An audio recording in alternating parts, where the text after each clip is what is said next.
கர்த்தருடைய பரிசுத்த நாமத்திற்கு மகிமை உண்டாகட்டும். இந்த காலை வேளையில் நேரலையில் இணைக்கப்பட்ட ஒவ்வொருவரையும் நேரடியாய் ஆலய வளாகத்தில் அமர்ந்து தேவனுடைய வார்த்தையை தாகத்தோடு கேட்டுக்கொண்டு இருக்கிற உங்கள் அத்தனை பேரையும் வானத்தையும் பூமியையும் படைத்த ஆண்டவராகிய இயேசுவின் நாமத்தில் அன்போடு நான் உங்களை வாழ்த்துகிறேன். அற்புத இயேசு ஊழியத்தின் சார்பாக நான் உங்களுக்கு வாழ்த்துதலை பதிவு செய்து கொள்கிறேன். இந்த நாளின் தியானத்திற்கென்று தேவனுடைய ஆவியானவராலே தெளிவாய் காண்பிக்கப்பட்டு உணர்த்தப்பட்ட தேவனுடைய வார்த்தை நீதிமொழிகள் புஸ்தகம் 8ஆம் அதிகாரம் 32வது வசனத்திலிருந்து 35வது வசனம் வரை நான் வாசிக்கிறேன். நீங்களும் பார்க்கும்படி உங்களை தயவாய் கேட்டுக்கொள்கிறேன். ஆதலால் பிள்ளைகளே, எனக்கு செவி கொடுங்கள், என் வழிகளை காத்து நடக்கிறவர்கள் பாக்கியவான்கள். நீங்கள் புத்தியை கேட்டு ஞானமடையுங்கள், அதை விட்டு விலகாதிருங்கள். என் வாசற்படியில் நித்தம் விழித்திருந்து என் கதவு நிலையருகே காத்திருந்து எனக்கு செவி கொடுக்கிற மனுஷன் பாக்கியவான்.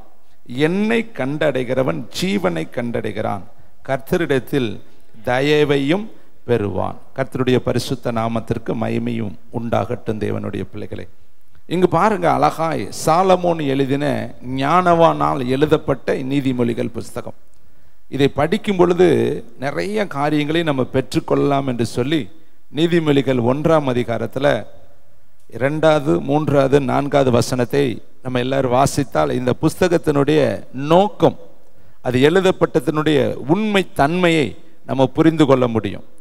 வாசிக்கலாமா? நீதிமொழிகள் 1ஆம் அதிகாரம் 2வது 3வது 4வது வசனம். இவைகளால் ஞானத்தையும் போதகத்தையும் அறிந்து புத்திமதிகளை உணர்ந்து விவேகம், நீதி, நியாயம், நிதானம் என்பவைகளை பற்றி உபதேசங்களை அடையலாம். இவைகள் பேதைகளுக்கு வினாவையும் வாலிபர்களுக்கு அறிவையும் விவேகத்தையும் கொடுக்கும்.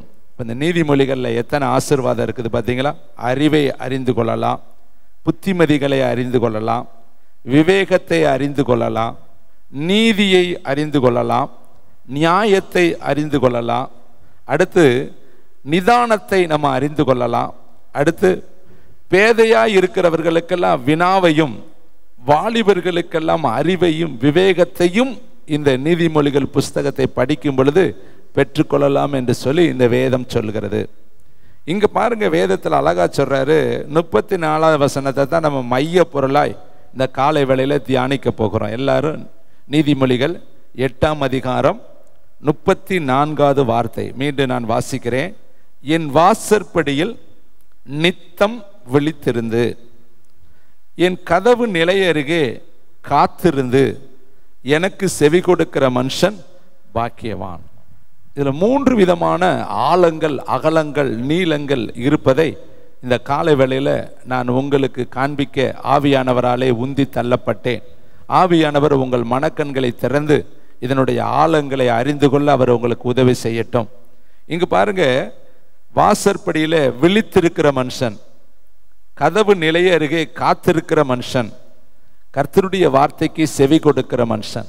1 விழித்திருக்கிற மனுஷன், 2வது காத்திருக்கிற மனுஷன், 3வது செவி கொடுக்கிற மனுஷன் பாக்கியவான். வேதத்திலே எத்தனையோ விதமான பாக்கியவான்களை எழுதியிருக்கு. கர்த்தருடைய வேதத்தில் இரவும் பகலும் தியானமா இருக்கிற மனுஷன் பாக்கியவான். இருதயத்தில் சுத்தமுள்ளவர்கள் பாக்கியவான்கள். சோதனையை சகிக்கிற மனுஷர்கள் பாக்கியவான்கள். யாருடைய பாவங்கள் மன்னிக்கப்பட்டதோ, யாருடைய அக்கிரமங்கள் மூடப்பட்டதோ, யாருடைய பாவத்தையும் அக்கிரமத்தையும் கர்த்தர் எண்ணாது இருக்கிறாரோ அவர்கள் பாக்கியவான்கள். வேதத்தில் நிறைய விதமான பாக்கியம் இருக்கு. வெளிப்படுத்தல் புஸ்தகத்தை இதை வாசிக்கிறவர்களும் இதை தியானிக்கிறவர்களும் இதை கை கொள்கிறவர்களும் பாக்கியவான்கள். இப்படி வேதத்தில் அநேக பாக்கியவான்களை குறித்து எழுதப்பட்டிருந்தாலும் இந்த இடத்துல சாலமோன் என்கிற ஞானம் பெற்ற ஞானியால் தேவனுடைய ஆவியானவர் எழுதி வைத்திருக்கிற வார்த்தை விழித்திருக்கிற மனுஷன், காத்திருக்கிற மனுஷன், செவி கொடுக்கிற மனுஷன் பாக்கியவான். இந்த நாளில் வருஷத்தின் கடைசிக்கு நம்ம கடந்து வந்திருக்கிறோம். முதலாவது, நம்ம எந்த அளவுக்கு ஆவிக்குரிய உலகத்தில் விழித்திருக்கிறோம் என்பதை நம்ம இந்த காலை வேளையில தியானிக்க போகிறோம். அருமையான தம்பி, தங்கச்சி, இந்த வேதத்தில் பாருங்க, உன்னத பாட்டு புஸ்தகம் 5ஆம் அதிகாரம் 2வது வசனத்தை நாம் வாசித்து பார்த்தால், அங்கு உன்னத பாட்டை எழுதின அருமையான தேவனுடைய மனிதர் இந்த அருமையான வார்த்தையை அழகாக எழுதுவதை நாம் பார்க்க முடியும். 5ஆம் அதிகாரம் 2வது வசனம், 803வது பக்கம். Thank you holy spirit. வாசிக்கலாமா? நான் நித்திரை பண்ணினேன், என் இருதயமோ விழித்திருந்தது. பாருங்க, அவர் நித்திரை பண்றாரா, ஆனால் அவருடைய இருதயம் விழித்திருக்கிறதாம். கதவை தட்டுகிற என் நேசரின் சத்தத்தை கேட்டேன். என் நேசரின் சத்தத்தை கேட்டேன். அவர் எப்படி பேசினாரா? என் சகோதரியே, என் பிரியமே, என் புறாவே, என் உத்தமியே, கதவை திற. விழித்திருக்கிற மனுஷனுக்கு கர்த்தருடைய சத்தம் கேட்கும். கர்த்தர் எப்படி பேசுறாரு அவன்கிட்ட? என் பிரியமேன்னு பேசுறாரு, என் சகோதரியேன்னு பேசுறாரு, என் புறாவேன்னு பேசுறாரு, என் உத்தமியேன்னு பேசுறாரு.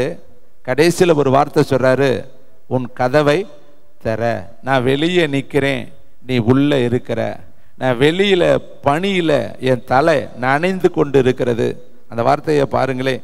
என் தலை பனியினாலும் என் தலை மயிர் இரவில் பெய்யும் தூறலினாலும் நனைந்திருக்கிறது.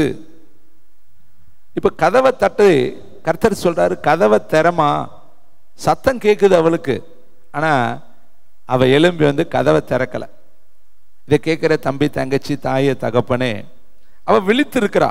வேதம் சொல்லுது, நான் நித்திரை பண்ணினேன், என் இருதயமோ விழித்திருக்கிறது. கண்ணு தூங்குது, மனசு விழித்திருக்குது. கர்த்தர் கூப்பிடுற சத்தம் கேட்குது. கர்த்தர் என்னன்னு கூப்பிடுறாரு? அழகா வர்ணிக்கிறார். உத்தமியேன்னு கூப்பிடுறாரு, புறாவேன்னு கூப்பிடுறாரு. இன்னும் அழகழகான வார்த்தைகளை அவர் சொல்லி புறாவேன்னு கூப்பிடுறாரு, பிரியமேன்னு கூப்பிடுறாரு. கடைசியில் ஒரு வார்த்தை சொல்றாரு, உன் கதவை திற. நான் வெளியே நிற்கிறேன், என் தலை, என்னுடைய தலை மயிர் எல்லாம் நனைந்து இருக்கிறது, கதவை திற. இதை கேட்கிற தம்பி, தங்கச்சி, தாய, தகப்பனே, வேதம் சொல்லுது, வாசற்படியில் நின்று நான் கதவை தட்டுகிறேன். ஒருவன் என் சத்தத்தை கேட்டு கதவை திறந்தால் நான் அவனுக்கிட்ட பிரவேசித்து அவனோடு தங்குவேன், அவனோடு போஜனம் பண்ணுவேன், அவனும் என்னோடு போஜனம் பண்ணுவான் என்று வெளிப்படுத்தல் புஸ்தகத்தில் நான் வாசிக்கிறோம். இந்த கால வேளையில கர்த்தர் உன்னிடத்துல எதிர்பார்க்கிறது, நீ ஆவிக்குரிய வாழ்க்கையில விழித்திரு. தேவ சத்தத்தை கேட்கும்படி நீ விழித்திருந்தேனா நீ பாக்கியவானா இருப்பாய். பாருங்கள், மத்தேயு புஸ்தகம் 24ஆம் அதிகாரம் 42வது வசனத்தை நான் வாசிக்கலாம். 38ஆம் பக்கம், புதிய ஏற்பாடு புஸ்தகம். எல்லாரும் எடுத்து கொஞ்சம் பக்கத்தை திருப்புவோம். கர்த்தருக்கு மகிமை உண்டாகட்டும். மத்தேயு 24ஆம் அதிகாரம் 42வது வசனத்தை வாசிக்கலாம் ஜெபத்தோடு கூட. உங்கள் ஆண்டவர் இன்ன நாளிகையிலே வருவார் என்று நீங்கள் அறியாதிருக்கிறபடியினால் விழித்திருங்கள். எதற்காக நம்ம விழித்திருக்கணும்? ஜெபத்துல. எதற்காக பரிசுத்தத்தில் நம்ம விழித்திருக்கணும்? எதற்காக இரவும் பகலும் ஆவிக்குரிய வாழ்க்கையில் நம்ம விழித்திருக்கணும்னு சொன்னா, இங்க வேதம் சொல்லுது, உங்கள் ஆண்டவர், உங்கள் இரட்சகர், உங்கள் ராஜா, உங்கள் மணவாளன் இன்ன நாளிகையிலே வருவார் என்று நீங்கள் அறியாதிருக்கிறபடினா அவரை சந்திக்கும்படி, அவரை பார்க்கும்படி, அவரோடு எடுத்துக்கொள்ளப்படும்படி, அவரோடு கூட மணவாளனுடைய அந்த மணவாளன் வரக்கூடிய அந்த வருகையிலே நீங்களும் காணப்படும்படி எப்படி இருக்கணுமா? விழித்து இருக்க வேண்டும் என்று கர்த்தருடைய வார்த்தை சொல்லுகிறது. மத்தேயு புஸ்தகம் 26ஆம் அதிகாரம் 40-41வது வசனத்தை நான் வாசிக்கலாம். அதே பகுதியில் அடுத்த பக்கம். Thank you Lord. 42வது பக்கத்துக்கு கடந்து வாங்க. மத்தேயு புஸ்தகம் 26ஆம் அதிகாரம் 40-41வது வசனத்தை வாசிக்கலாம். பின்பு அவர் சீசரிடத்தில் வந்து அவர்கள் நித்திரை பண்ணுகிறதை கண்டு. பேரு சீசர்கள். 3 ஆண்டுகள் இயேசுவோடு இருந்தவர்கள், இயேசுவுக்காக படகை விட்டுட்டு வந்தவர்கள், இயேசுவுக்காக வரி வேலைகளை எல்லாம் விட்டுட்டு வந்தவர்கள், இயேசுவுக்கு பின்னாடி போவதற்காக எல்லாவற்றையும் விட்டுட்டு இயேசுவுக்கு பின்னாடி வந்தவர்கள். காலப்போக்கில் நாட்கள் கடந்து போக போக அன்பு குறைந்து போய், வேதத்தில் சொல்லப்பட்டிருக்கு, உபத்திரவம் மிகுதியாவதனாலே அநேகருடைய அன்பு தணிந்து போகும். எபேசு சபையை பார்த்து கர்த்தர் சொன்னாரு, ஆதியில் இருந்த அன்பை விட்டு விட்டாய் என்று உன் பேரில் எனக்கு குறை உண்டு. நாமளும் பாருங்க, திருமண காலத்தில் ஒரு கணவன் மனைவியோடைய பாசம் எப்படி இருக்குன்னு தெரியுமா? அது இணையற்றதா இருக்கும். ஒரு குழந்தை பெற்றெடுத்த உடனே அந்த குழந்தை மேலே இருக்கிற பாசம் இணையற்றதா இருக்கும். ஆனால் ரெண்டுமே ஒரு நாளில் தேய்மானம் அடைஞ்சிரும். பிள்ளை வளர்க்க வளர்க்க வளர்க்க பாசம் குறைஞ்சிரும். அப்புறம் வைய ஆரம்பிச்சிருவாங்க, திட்ட ஆரம்பிச்சிருவாங்க, ஒதுக்க ஆரம்பிச்சிருவாங்க, தள்ள ஆரம்பிச்சிருவாங்க. அது மாதிரி ஆரம்பத்தில் கணவன் மனைவி பாசம் அதுக்கு சொல்ல வேண்டிய அவசியமே கிடையாது. ஆனால் போகிறது பின்னாடி அந்த பாசம் என்னாச்சு நீங்களே பார்த்துருப்பீங்க. மரியாதை தேஞ்சு, பாசம் தேஞ்சு. இது மாதிரி தாங்க ஆதியில் பேதுரு தேவன் மேலே வச்ச அன்பு அப்படியே குறைஞ்சிருச்சு. இப்போ அவர் கெச்சேமனி தோட்டத்தில் பயங்கரமான வியாகுலத்தில் கண்ணீர் வடித்து அவர் மகா சத்தத்தோடு ஜெபம் பண்ணி கொண்டு இருக்கிறார். ஆனால் இந்த மாறுதட்டின பேதுரு, எல்லாரும் உன்னை விட்டு போனாலும் நான் போக மாட்டேன்னு சொல்லி அறிக்கை செய்த பேதுரு என்ன செய்து கொண்டு இருக்கிறார் பாருங்கள். 40ஆம் வசனம். பின்பு அவர் சீசரிடத்தில் வந்து அவர்கள் நித்திரை பண்ணுகிறதை கண்டு இண்டிவிஜுவலாக பர்டிகுலராக ஒருத்தரை பேரை சொல்றார், பேதுருவை நோக்கி. சீசர்கள் அங்கே இருக்கிறாங்க, ஆனால் எல்லாத்தையும் விட்டுட்டு இவனை மட்டும் பர்டிகுலராக அழகா சொல்றார். உயிர் திறந்த உடனே இந்த செய்தியை தோமா கிட்ட போய் சொல்லுங்க பார். ஏன் தோமாட்ட? அவன் தான் சொன்னேன், கையை விட்டு பார்க்கணும், நான் அப்பத்தான் நம்புவேன். அப்போ நீங்கள் சொல்கிற ஒவ்வொரு வார்த்தையும் பரலோகம் உற்று கவனிக்குது. பேதுரு ஏன் அவனை மட்டும் சொல்றாரு? இதை கேட்குற தேவனுடைய பிள்ளைகளை, பேதுருவை நோக்கி நீங்கள், ஆனால் இண்டிவிஜுவலாக அவன்கிட்ட பேசுகிறாரு, ஆனால் பன்மையில் பேசுகிறார். அவனை தான் பார்க்குறாரு, ஆனால் கூட இருக்கிறவங்களையும் சேர்த்து சொல்கிறாரு, நீங்கள் 1 மணி நேரமாவது என்னோடு கூட விழித்திருக்க கூடாதா? இன்றைக்கி நம்முடைய வாழ்க்கையிலையும் ஒரு நாளைக்கு 24 மணி நேரம் நமக்கு தேவன் கொடுக்கிறார். ஒரு மாதத்துக்கு 31 நாளை கர்த்தர் இலவசமாக ஈவாக கர்த்தர் தர்றார். ஆனால் நம்ம கர்த்தருக்குன்னு எவ்வளவு நேரத்தை செலவு செய்கிறோம்? கர்த்தருக்கென்று நம்ம ஓடக்கூடிய ஓட்டத்தினுடைய அளவு எவ்வளவு என்பதை இந்த காலை வேளையில யோசித்து பாருங்க தேவனுடைய பிள்ளைகளை. இந்த காலை வேளையில நம்ம யோசிக்க வேண்டிய வேலை, பாதைகளை கர்த்தருக்கு அர்ப்பணிக்கிற ஒரு வேலை. ஒரு மனிதன் உலகம் முழுவதையும் ஆதாயப்படுத்தினாலும் தன் ஜீவனை நஷ்டப்படுத்தினால் அவனுக்கு லாபம் என்ன? ஒரு மனிதன் இயேசுனிடத்தில் வருகிறான், வந்து இயேசுவை பார்த்து சொல்கிறான், நல்ல போதகரே. இயேசுவை அவன் எப்படி பார்க்கிறான்? நல்ல போதகரே. அடுத்து கேட்குறான், நித்திய ஜீவனை அடைவதற்கு நான் என்ன செய்யணும்? அழகான கேள்வி, அருமையான கேள்வி. ஏசப்பா சொன்னாரு, நீ என்னை நல்லவர் என்று சொல்வானேன், நீ போய் நியாயப்பிரமாணத்தில் இருக்கிறதெல்லாம் கை கொள்ளு, அதன்படி நீ செய்யின்னு சொன்னார். அவன் எவைகளை என்று கேட்டான். கர்த்தர் எல்லாவற்றையும் சொல்றாரு. பொய் சொல்லாதிருப்பாயாக, திருடாதிருப்பாயாக, தாயின் தகப்பனை கனம் பண்ணுவாயாக. சொன்ன உடனே அவன் சொல்றான், இவைகள் எல்லாம் என் சிறு வயது முதல் நான் கை கொண்டிருக்கிறேனே, இன்னும் என்னிடத்துல என்ன குறை? அப்ப கர்த்தர் சொல்றார், உனக்கு உண்டானதெல்லாம் விற்று ஏழைகளுக்கு கொடுத்துட்டு என் பின்னாடி நீ வாப்பான்னு சொன்ன உடனே அவன், அந்த வாலிபன் வருத்தத்தோடு, வியாகுலத்தோடு, துக்கத்தோடு அவரை விட்டுட்டு அவன் போயிட்டான். அப்ப இயேசுனிடத்துல வர அவனுக்கு விருப்பம் இருந்துச்சு, விட்டு விட வேண்டியதை விட அவனுக்கு விருப்பம் இல்லை. அவனுக்கு இயேசுவை விட பொருளாதாரம், பணம், ஐஸ்வர்யம் பெருசா இருந்துச்சு. அதனாலதான் அவன் துக்கத்தோடு போயிட்டானான். அந்த வேதத்துல இயேசுகிட்ட வந்துட்டு துக்கத்தோடு போனவே இந்த ஒரே ஒரு வாலிபன் தான். அவன் வாலிபன் என்று வேதம் சொல்லுது. ஆனா அவன் யாரு? நியாயப்பிரமாணத்தெல்லாம் கை கொள்றவன். எப்ப இருந்து? சிறு வயதுல இருந்து நான் கை கொள்ளு. இன்னும் என்னிடத்துல என்ன குறை?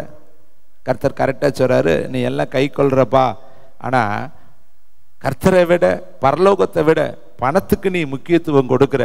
நீ அதெல்லாம் ஏழைகளுக்கு கொடுத்துட்டு என் பின்னாடி வந்தேனா நீ நித்திய ஜீவனை சுதந்திரித்து கொள்ளலாம்.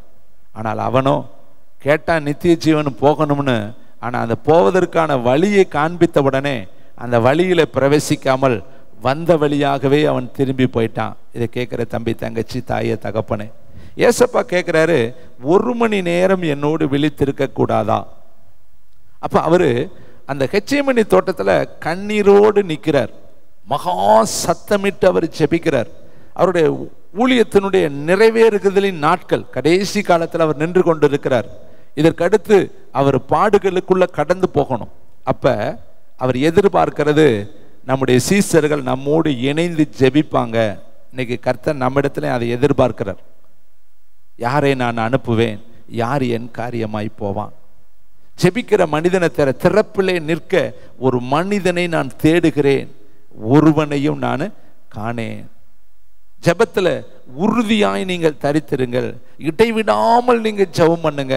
இதெல்லாம் கர்த்தர் நமக்கு சொல்லிட்டு போயிருக்கிற ஆழமான சத்தியம். தேவனுடைய பிள்ளைகளே, ஒரே ஒரு காரியத்தை உங்கள் மத்தியில் நான் பதிவு செய்ய விரும்புகிறேன். யாக்கோப்பு 20 வருடங்கள் கழித்து தன் சகோதரனை சந்திக்க வருகிறான். தன் சகோதரன், கூட பிறந்த சகோதரன், ஒரே ரத்தம், ஒரே கர்ப்பம். ஒரு நிமிஷம் முன்னாடி பின்னாடி பிறந்துட்டான். ஏசா முன்னாடி பிறந்துட்டான், யாக்கோப்பு பின்னாடி பிறந்துட்டான். அவங்களுக்கு இருக்கிற இடைவெளி ஒரு நிமிடம் தான், ஒரு கண் இமைக்கிற நேரம் தான் வித்தியாசம். 20 வருடங்கள் கழித்து தன் சகோதரனை சந்திக்க அவன் வரும் பொழுது தன்னுடைய மனைவிகளை அக்கறைப்படுத்துகிறான், தன்னுடைய பிள்ளைகளை அக்கறைப்படுத்துகிறான், தன்னுடைய ஆடு மாடுகளை எல்லாம் அக்கறைப்படுத்திட்டு தனியாய் ஒரு ஆற்றங்கரைக்கு அவன் கடந்து போகிறான். எதற்காக? ஏன் அவன் ஆற்றங்கரைக்கு போகணும்? ஏன் அவன் ராகலை அக்கறைப்படுத்தணும்? லேயாலை ஏன் அக்கறைப்படுத்தணும்? சில்பாலை பில்காலை ஏன் அக்கறைப்படுத்தணும்? ஏன் அவனுக்கு பிடித்த மகன்களை மகள்களை அவன் அக்கறைப்படுத்தணும்? எல்லாரையும் ஒதுக்கி வைத்துவிட்டு புறம்பே தள்ளிவிட்டு தனிமையாய் ஒரு இடத்தை நாடி அவன் கடந்து போய் என்ன சொன்னான் தெரியுமா? கர்த்தாவே, என்னை ஆசீர்வதித்தால் ஒழிய உம்மை நான் போக விட்டேன். ஒரு இரவு முழுவதும். இன்றைக்காவது நமக்கு வேதம் இருக்கிறது, சபை இருக்கிறது, ஊழியர்கள் இருக்கிறார்கள், உங்களுக்கு மீடியாக்கள் வழியா நிறைய செய்தியை நீங்க கேள்வி கேட்டுக்கிறீங்க. ஆனா அன்னைக்கு யாருமே அவனுக்கு அறிவிப்பு கொடுக்க ஆட்கள் கிடையாது. அன்றைக்கு வேதம் எழுதப்படலை, வேத புஸ்தகம் அவனிடத்துல கிடையாது. ஆனால் அவனுக்கு ஜெபிக்கணும்னு யாரு உணர்த்தினது? ஒரு இரவு முழுசும் அவன் தேவனிடத்துல போய் தூக்கத்தை தியாகம் செய்து, தூக்கத்தை அப்புறப்படுத்தி அவன் இரவெல்லாம் தேவனிடத்துல போய் ஒரே ஒரு காரியத்துக்காக ஜெபிக்கிறான், என்னை ஆசீர்வதித்தால் ஒழிய உம்மை விட மாட்டேன். அப்ப அவனுக்கு தெரியுது, தன் சகோதரன் தானே, தன்னுடைய ரத்தம் தானே, அவனை போய் நேராக சந்திக்கலாமே. ஆனால் அவனுக்கு தெரியும், நான் போனேன்னா ஏசா என்னை கொன்று போட்டுருவான், ஏசாவுக்கு நான் தீங்கிழைத்திருக்கிறேன், 2 முறை அவனுடைய ஆசீர்வாதத்தை நான் பறித்து எடுத்துக்கொண்டேன். அதனால என் பலத்தை நம்பி, என் திறமையை நம்பி, என் ஞானத்தை நம்பி நான் உடன் பிறந்திருக்கிறவன் என்று அந்த தைரியத்தில் நான் அவனை போய் சந்திக்க மாட்டேன். நான் முதலாவது என் பலனாகிய கர்த்தரிடத்தில் போய், என் கோட்டையாகிய கர்த்தரிடத்தில் போய், எனக்கு அனுகூலமான துணையாளராகிய கர்த்தரிடத்தில் போய் இரக்கத்துக்காக கெஞ்சுவேன், மன்றாடுவேன்னு சொல்லி ஒரு இரவு முழுவதும் அவன் ஜெபம் பண்றாங்க. கர்த்தர் சொல்றாரு, போகட்டும், பொழுது விடுகிறது, போகட்டும், உன் ஜெபத்தை நிறுத்து. அப்ப அவன் சொல்றான், ஆசீர்வதிக்காவிட்டால் நான் உம்மை போக விட மாட்டேன். இதை கேட்குற தம்பி தங்கச்சி, சொந்த அண்ணனை சந்திக்கிறதுக்கே ஒரு இரவு முழுசும் ஒருத்தன் ஜெபம் பண்றான்னா, 2025 சந்திக்கிறதுக்கு நம்ம எவ்வளவு ஜெபம் பண்ணணும்? போன வருஷம் இருந்தவர்கள் இந்த வருஷம் எத்தனையோ பேர் இல்லைங்க. எத்தனையோ பேருடைய துக்க செய்தியை நம்ம பார்க்குறோம். ஒரு களிப்பு வீட்டுக்கு போவதை விட ஒரு துக்க வீட்டுக்கு போ, அந்த மனுஷனுடைய முடிவை நீ யோசிக்க முடியும்னு கர்த்தர் எழுதி வைத்திருக்கிறார். ஏன்னா மனுஷன் யாருமே இந்த உலகத்தில் நிலையானவன் கிடையாது. பிறக்க ஒரு காலம் உண்டு, பக்கத்திலே இறக்க ஒரு காலம் உண்டு. அந்த இறக்கிற காலம் இன்ன நாள் என்பது யாருக்குமே தெரியாது. எப்பேற்பட்ட மனுஷனுக்கும் கர்த்தர் இறப்பின் நாளை சொல்லல. ஒரே ஒரு மனுஷனுக்கு எசேக்கியா சொன்னாரு, உன் வீட்டு காரியங்களை ஒழுங்குபடுத்து, நீ பிழைக்க மாட்டீர் என்று கர்த்தர் சொல்லுகிறார். அவ்வளவுதான். ஆனா தேதி சொல்லல.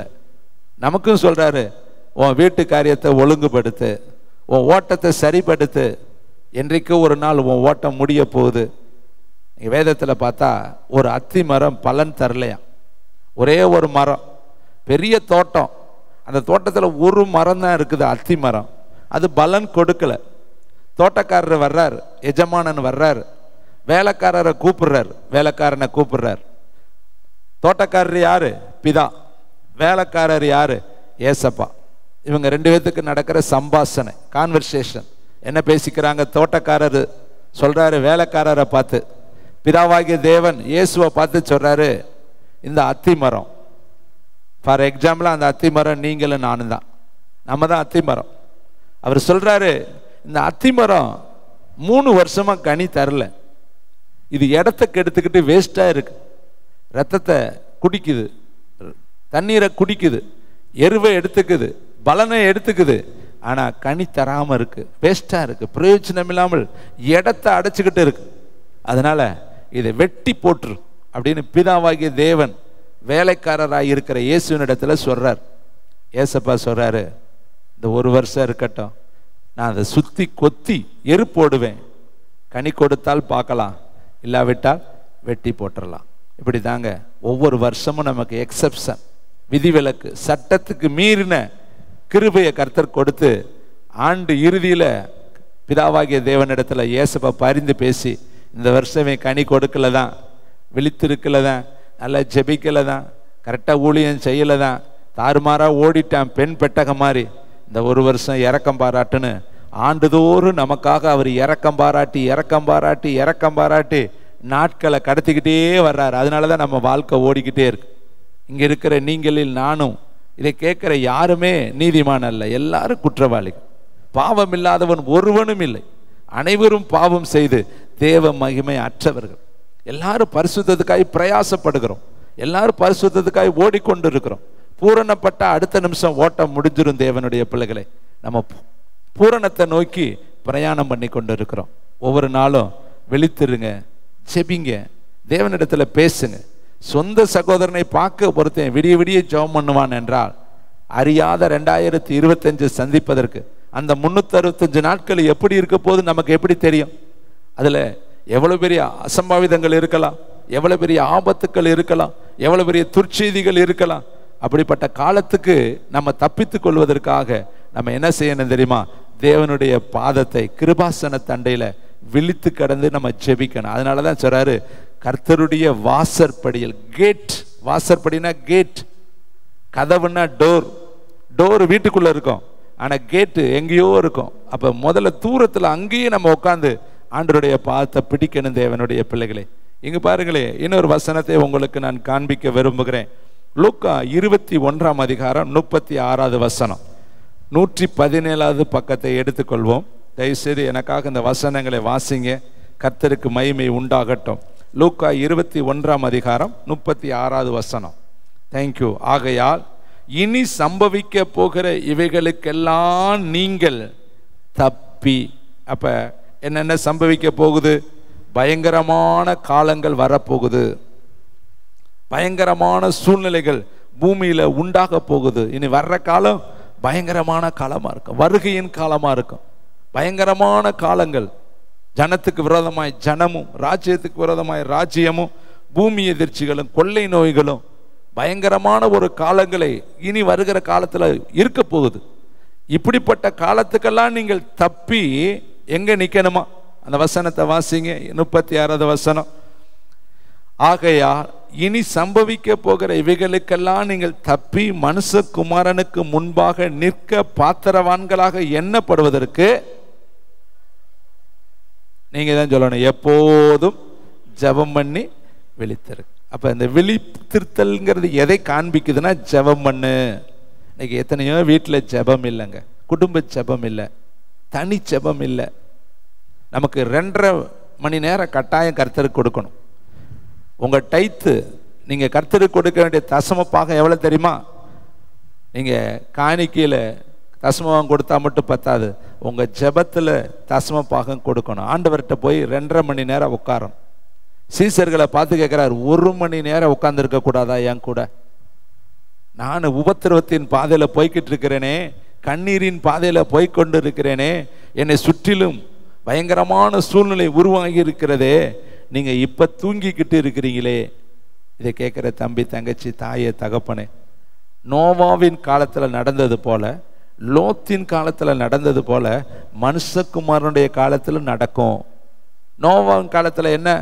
நோவா சொன்னார், அழிவு வரப்போகுது, அழிவு வரப்போகுது, அழிவு வரப்போகுது. பேலை செய்கிறார்.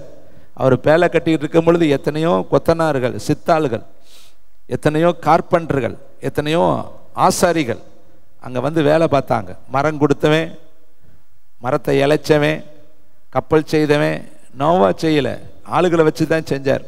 அங்கே பக்கத்து வீட்டுக்காரங்க, ஏற்று வீட்டுக்காரங்க, பிரயாணம் பண்ணுறவங்க, போகிறவங்க வாரவங்கெல்லாம் கேட்டிருப்பாங்க, எதுக்கு இவ்வளோ பெரிய கப்பல், எதுக்கு தண்டியை நடு ரோட்டில் வச்சு செஞ்சுக்கிட்டு இருக்கிற, கப்பலை தண்ணிக்குள்ளே தானே செய்வாங்க, கடலே இங்கே இல்லையே, கடலே இல்லாத ஒரு இடத்துல நீ கப்பல் செஞ்சிட்டு இருக்க எதுக்கு?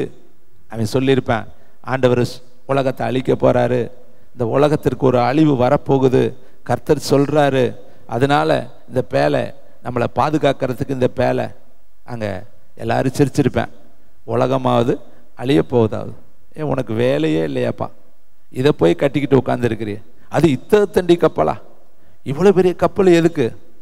இவன் போய் ஒவ்வொரு மிருகத்தா பிடிச்சிட்டு வர்றப்ப யோசித்து பாருங்க, அது ஒரு நாள் 2 நாள் நடந்திருக்குமா? வருஷ கணக்கில் கப்பல் கட்டுறேன், அது சீக்கிரம் ஒரு வீடு கட்டவே 1 வருஷம் ஆயிடுது. அவன் கப்பல் அவ்வளோ பெரிய பேலையை கட்டுறது, அந்த பேலையை கட்டுறதுக்கு எத்தனை வருஷம் ஆயிருக்கும்? சரி, ஒவ்வொன்றா பிடிச்சிட்டு வந்திருப்பேன், மாட்டை பிடிச்சிட்டு வந்திருப்பேன், யானையை பிடிச்சிட்டு வந்திருப்பேன், குதிரையை பிடிச்சிட்டு வந்திருப்பேன், சிங்கத்தை பிடிச்சிட்டு வந்திருப்பேன், கரடியை பிடிச்சிட்டு வந்திருப்பேன், சிறுத்தையை பிடிச்சிட்டு வந்திருப்பேன், பறவைகளை பிடிச்சிட்டு வந்திருப்பேன். அதெல்லாம் ஒரு நாள் நடந்திருக்குமா? அப்போ எத்தனை பேர் கேட்டிருப்பாங்க, எதுக்குடா இதெல்லாம் பிடிச்சிட்டு போற, உனக்கு பைத்தியமாகி போச்சா, என்ன ஆச்சு, மூளை குழம்பி போச்சா? அவன் சொல்லியிருப்பான், கர்த்தர் வரப்போறாரு, பூமி அழிய போகுது, எல்லாம் பரியாசம் பண்ணனா. ஒரு நாள் கர்த்தர் சொன்னது நிறைவேறிச்சு, சிரிச்சவன் எல்லாம் தண்ணிக்குள்ளே போனா, பயந்தவன் எல்லாம் பேலைக்குள்ளே போனேன். கைத்தட்டி கர்த்தருக்கு நன்றி சொல்லுங்க. நீ பயந்தேன்னா பேலைக்குள்ளே போயிடலாம், சிரிச்சேன்னா தண்ணிக்குள்ளே தான் போகணும். ஜெபம் பண்ணேன்னா பரலோகத்துக்குள்ளே போயிடலாம், விழித்திருந்தேன்னா பரலோகத்துக்குள்ளே போயிடலாம், காத்திருந்தேன்னா பரலோகத்துக்குள்ளே போயிடலாம். ஆனால் இதை பரியாசமாக நம்ம நினைச்சோம்னா ஒரு நாள் பரிதாபமாய் நம்மளை உலகம் பார்க்கும். தேவனுடைய பிள்ளைகளை, அடுத்த வசனம், காத்திருக்கிற மனுஷன் யாரு? கர்த்தர் சொன்னாரு, பொறுத்திரு, காத்திரு. கர்த்தருக்காய் காத்திருக்கிறவர்கள் கழுகு போல எழும்புவார்கள். சவுலை பார்த்து சொன்னாரு, நான் வந்து உனக்கு நடக்க போறதை அறிவிக்கும்படி 7 நாள் காத்திரு. ஒரு வசனத்தை வாசிக்கலாம். 1 சாமுவேல் புஸ்தகம் 10ஆம் அதிகாரம் 351வது பக்கம், பழைய ஏற்பாடு 351வது பக்கம். தேங்க்யூ வண்டர்ஃபுல் த ஹோலி ஸ்பிரிட்.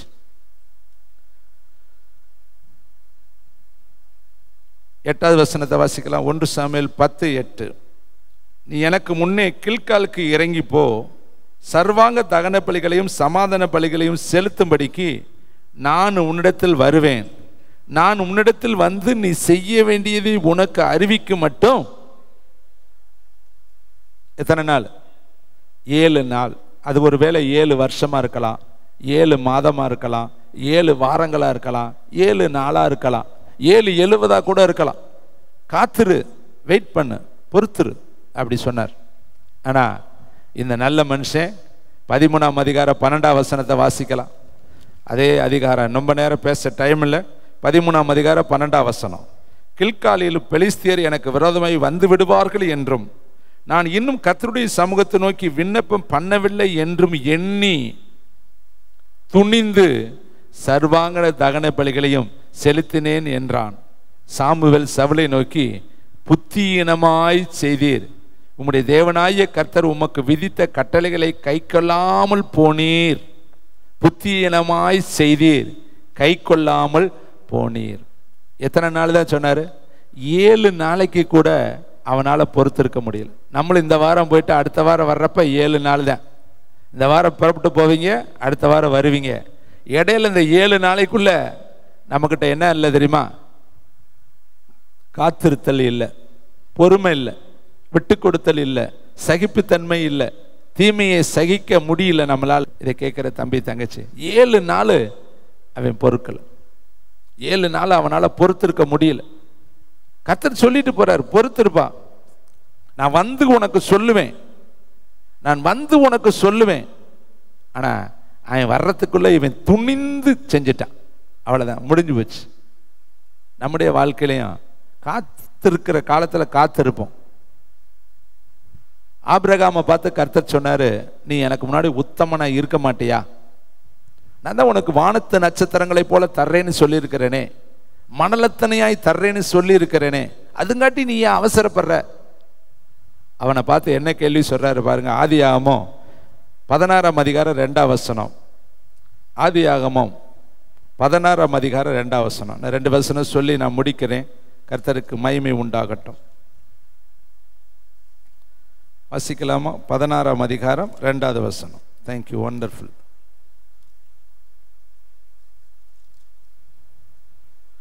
சாராய் ஆபிரகாமை நோக்கி, நான் பிள்ளை பெறாதபடி கர்த்தர் என் கற்பத்தை அடைத்திருக்கிறார், என் அடிமை பெண்ணோடு சேரும், ஒருவேளை அவளாலே என் வீடு கட்டப்படும் என்றால். சாராயின் வார்த்தைக்கு ஆபிராம்,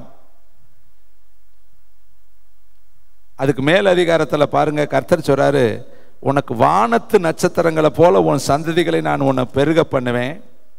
15ஆம் அதிகாரத்தில் எடுத்து பேச நேரம் இல்லை. 13ஆம் அதிகாரத்தில் எல்லாம் இருக்கு. நான் கிழக்கிலும் மேற்கிலும் தெற்கிலும் வடக்கிலும் நடந்து நீ அலை, நான் உனக்கு தருவேங்கிறார். 15ஆம் அதிகாரத்தில் தருவேங்கிறாரு. ஆனால் 16ஆம் அதிகாரத்தில் வந்து இவன் என்ன பண்ணிவிட்டான்? சாராய் வார்த்தைக்கு கீழ்ப்படிஞ்சிட்டான். சாராய் சொல்ற யோசனை, அந்த யோசனைக்கு அவன் கீழ்ப்படிந்தான். நம்முடைய வாழ்க்கையிலையும் யார் யோசனைக்கு நம்ம கீழ்ப்படுகிறோம்? இதே வேலையை தான் ஆதாமும் செஞ்சார். வாசிங்க, ஆதியாகமம் 3ஆம் அதிகாரம் 17ஆம் வசனம். ஆதியாகமம் 3ஆம் அதிகாரம் 17ஆம் வசனம். பின்பு அவர் ஆதாமை நோக்கி, நீ உன் மனைவியின் வார்த்தைக்கு செவி கொடுத்து புசிக்க வேண்டாம் என்று நான் உனக்கு விலக்கின விருட்சகத்தின் கனியை புசித்தபடியினால் பூமி உன் நிமித்தம். பார்த்தீங்களா? பூமிக்கு சாபத்தை கொண்டு வந்தவர் யாரு? ஆதாம். என்ன சாபத்துக்கு காரணம் என்னது? தேவனுடைய வார்த்தைக்கு கீழ்ப்படியாததுனால தான் சாபமே வந்துச்சு. இன்னைக்கு நம்முடைய வாழ்க்கையில சாபத்துக்கு காரணம் என்ன? கீழ்ப்படியாம, முரட்டாட்டம், ஏத்து நிறுத்தல், தேவனுடைய வார்த்தைக்கு விரோதமாய் செய்யும் பொழுது சாபம், பாவம் சாபமா மாறிடும். முதல்ல பாவம், அது நாள்பட நாள்பட நாள்பட சாபமாய் போய்விடும். இயேசுவை காட்டி கொடுக்கிறப்ப சொன்னாங்க, இந்த பாவம் எங்க பிள்ளைகள் மேல 4 தலைமுறைக்கு வரட்டும், இந்த ரத்தத்தின் பலி என் மேலையும் என் பிள்ளைகள் மேலையும் வரட்டும். அதான் சாபம். அப்ப நம்முடைய வாழ்க்கையில ஆதாம் மனைவி வார்த்தைக்கு கீழ்ப்படிஞ்சான், ஆபிரகாம் மனைவி வார்த்தைக்கு கீழ்ப்படிஞ்சான். இன்னைக்கு நம்ம யாரு வார்த்தைக்கு கீழ்ப்படுகிறோம்? கர்த்தர் வார்த்தைக்கு கீழ்ப்படுகிறோமா? மனுஷனுடைய வார்த்தைக்கு கீழ்ப்படுகிறோமா? வேதம் சொல்லுது, விழித்திரு, காத்திரு, எனக்கு செவி கொடுக்கிற மனுஷன். இன்னைக்கு மனுஷனுக்கெல்லாம் நம்ம செவி கொடுக்கிறோம். அம்மா சொன்னா கேட்கிறோம், அப்பா சொன்னா கேட்கிறோம், நண்பர்கள் சொன்னா கேட்கிறோம், சிநேகிதர்கள் சொன்னா கேட்கிறோம், சும்மா ரோட்ல போறவர் சொன்னா கூட கேட்கிறோம். சொல்லுவாங்க, இது இங்க இருந்தா நல்லா இருக்காது, இங்க எடுத்து வச்சிருங்க. கரெக்டா வீடு பேசும், வாசல் பேசும், நிலை பேசும்னா அது கேட்கிறோம். கொத்தனார் சொல்றதை கேட்கிறோம், சித்தாள் சொல்றதை கேட்கிறோம், மனுஷன் சொல்றதெல்லாம் கேட்கிறோம். உண்டாக்கினவர் சர்வ பூமிக்கு எஜமானன்னு சொல்றாரு. நம்ம அவர் வார்த்தைக்கு செவி கொடுக்க யோசிக்கிறோம். அருமையான தம்பி தங்கச்சி, ஒரு வசனத்தை சொல்லி நான் முடிக்கிறேன். யாத்திரையாகமம் 23ஆம் அதிகாரம் 21ஆம் வசனம் கட்டாயம் எல்லாரும் பார்க்க வேண்டிய வசனம். Thank you holy spirit. யாத்திரையாகமம் 23:21. Thank you lord Jesus. 23:21. அவர் சமூகத்தில் எச்சரிக்கையாயிருந்து, இவர் தாங்க இயேசு கிறிஸ்து. இயேசு கிறிஸ்துடைய சமூகத்தில் எப்படி இருக்கணுமா? எச்சரிக்கையா இருக்கணுமா? அவருடைய வாக்குக்கு செவி கொடு.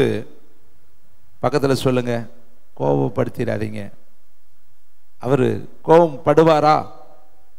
அன்புள்ளவர் தானே, இரக்கம் உள்ளவர் தானே, தயவுள்ளவர் தானே, நீதி உள்ளவர் தானே, காருண்யம் உள்ளவர் தானே, தூக்குகிறவர் தானே, சுமக்கிறவர் தானே, ஒரு கன்னத்தில் அடிச்சா இன்னொரு கன்னத்தை காட்ட சொல்லி இருக்கிறவர் தானே, ஒரு மைல் தூள் போனால் 2 மைல் தரம் போக சொல்லி இருக்கிறது தானே. எல்லாமே 100% உண்மை.